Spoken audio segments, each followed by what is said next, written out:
The obituary had already been written, filed, published, and accepted as fact by every diplomatic correspondent from London to Washington. Canada and India, finished, buried under murder allegations, intelligence scandals, expelled diplomats, and 2 years of silence so cold it had its own gravitational weight. The analysts were certain. The Western media was certain. Even seasoned trade negotiators had quietly moved on, redirecting their energy towards safer corridors, friendlier capitals, less complicated handshakes. The mainstream narrative missed the real game entirely. Before going deeper, take a moment to hit that like button and subscribe to our channel. It helps us reach more viewers who want real analysis on what's shaping the global economy. Mumbai. Late Saturday evening, the Taj Mahal Hotel, a building that has absorbed more history than most nations produce in a century, that survived siege and fire and emerged defiant, its foundations unshaken. Tonight it hosts something quieter than an explosion, but potentially far more consequential. Approximately 100 of India's most powerful executives and investors fill the room, and at the front of it, unhurried, precise, stands Mark Carney, the man tasked with rebuilding Canada's sovereign economic identity in the most turbulent trade environment since the Second World War. He does not speak in the defensive language of a country under pressure. He speaks in the language of a country that has already decided where it is going. Canada and India are natural partners. The reality is, on the economic side, that level of activity is nowhere near our potential. We should aim much higher. Translation: Ottawa just served notice to the entire world. Canada's economic future does not run through Washington anymore, it runs through Mumbai, through Delhi, through every emerging market willing to engage on terms of mutual respect, fair exchange, and sovereign equality. And what happened next reveals everything about the quiet, methodical architecture Mark Carney has been constructing since the day he took office. To understand the magnitude of what unfolded this weekend, you need to understand how completely this relationship had collapsed. Rewind roughly 2 years.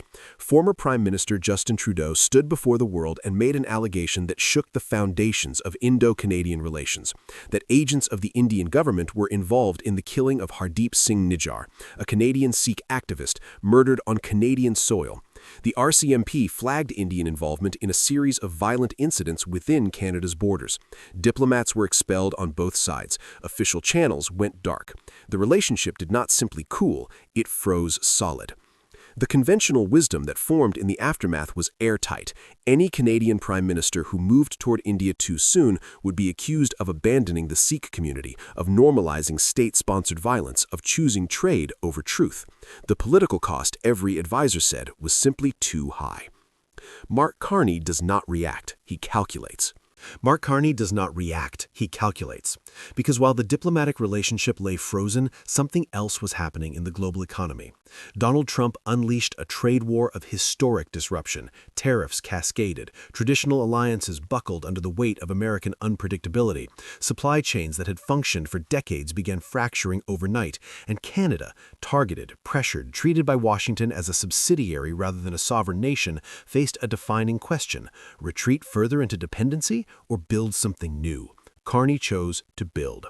Dear viewers, let us go beyond the headlines and into what was actually constructed across this single weekend, because the architecture here is extraordinary in its precision. The first layer was the room itself. Carney did not arrive in Mumbai to meet bureaucrats or junior ministers. He stood before roughly 100 of India's most significant investors and executives at the Canada-India Growth and Investment Forum and made a direct, unambiguous case for Canadian partnership. This was not symbolism. This was a capital recruitment operation conducted at the highest possible level. The second layer changed everything. Carney sat down personally with the chairman of Tata Sons. For those who need context, Tata is not merely a large company. It is India's largest conglomerate, a sprawling empire with holdings in automobiles, steel, tea, power generation, technology, and dozens of other sectors. Tata already has operations active in Canada. Carney's message was direct: invest more, bring more capital, deepen your supply chains on Canadian soil, and Tata listened. Why? Because the numbers were already making the case before Carney said a single word. According to data released just last week, more foreign money flowed into Canada last year than at any point since 2007. Read that again, since 2007. That is not momentum. quantum. That is a fundamental reorientation of global capital toward what Carney is building. The third layer is where the strategic depth becomes undeniable. In the past, Canadian trade negotiators approached India the way cautious diplomats always do. Sectoral agreements, favorable terms for specific products, specific industries, incremental, safe, small.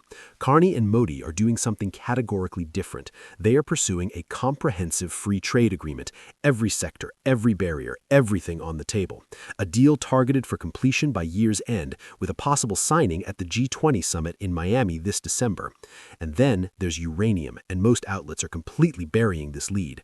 Among the memorandum of understanding expected to be signed in Delhi is a potential agreement for Canada to supply substantial quantities of uranium for India's nuclear energy sector.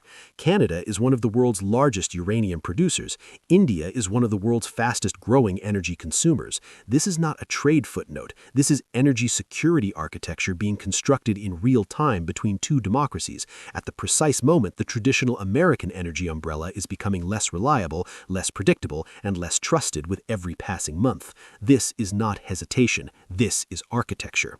Now, the question that cannot be avoided, because Carney did not avoid it either, and that itself is the masterstroke. The Sikh community's concerns are serious and legitimate. Former Prime Minister Trudeau's allegations, the RCMP findings, the violence on Canadian soil, these did not evaporate because a new Prime Minister took office. Some community leaders are calling this appeasement. That charge deserves a direct answer. Here is what Carney actually said in Mumbai.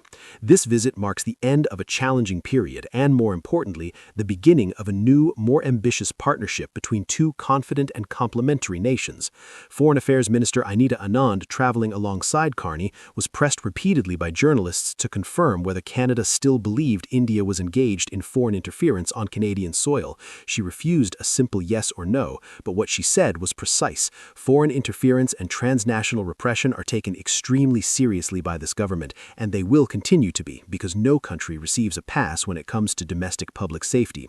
And then the line that cuts through the noise. In order to make progress, you need to be at the table. That is not appeasement. That is realism operating at the highest level of sophistication. You do not resolve intelligence disputes through silence. You resolve them by creating enough mutual economic interdependence that covert hostility becomes prohibitively expensive for both sides. A comprehensive free trade agreement achieves exactly that. It transforms the bilateral relationship from one defined by grievance into one anchored by consequence. A senior government official confirmed something critical this weekend. Carney would not have made this trip if Canada still believed agents of the Indian government were involved in extortion or threats of violence on Canadian soil.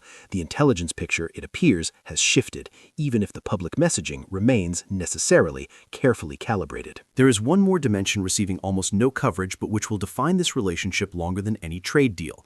Canada facilitated an agreement between Universities Canada and 13 Indian universities covering research collaboration, student exchanges, and hybrid campuses. Gabriel Miller, president and CEO of Universities Canada, was disarmingly candid about the damage that needed repairing.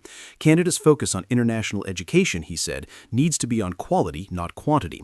The country lost its way for a couple of years, too focused on volume. People were allowed to abuse the system. That is accountability, not spin. Thousands of Indian students experienced exploitation at substandard Canadian institutions. The Indian media documented it extensively. The reputational wound was deep and real. This new academic framework is not a patch, it is a structural rebuild. Faculty exchanges, research partnerships in technology and artificial intelligence, genuine two-way collaboration designed to create a generation of human ties that no diplomatic crisis can easily sever. Miller, who maintained his India work throughout the freeze, said it plainly. He did not know what he would find when he arrived, but if Canada stays on the road it is on, the opportunities are extraordinary. Dear viewers, pause and absorb the full scope of what just happened. In 48 hours, Canada positioned itself for a comprehensive free trade deal with the world's most populous nation. It opened the door to a uranium supply agreement anchoring decades of energy security. It rebuilt an education pipeline that will shape people-to-people relations for a generation. It secured a direct audience with India's most powerful conglomerate, and it did every single one of these things while maintaining its stated position on foreign interference, on national sovereignty, and on the safety of its Sikh community, holding values and interests simultaneously, refusing to trade one for the other, and demanding the same from its partner. Now consider the devastating irony at the heart of all of this. this. Donald Trump set out to pressure Canada into submission. Every tariff he imposed pushed Ottawa further from Washington's orbit. Every threat of economic annexation accelerated Canada's diversification. Every moment Washington treated Canada as a dependent rather than a sovereign equal added urgency to exactly this kind of ambitious, far-reaching, independent partnership. Trump wanted to make Canada smaller. Instead, he made Canada global. He wanted dependency. He built resilience. The G20 summit in Miami this December is now the date circled on every trade negotiator's calendar in Ottawa and New Delhi.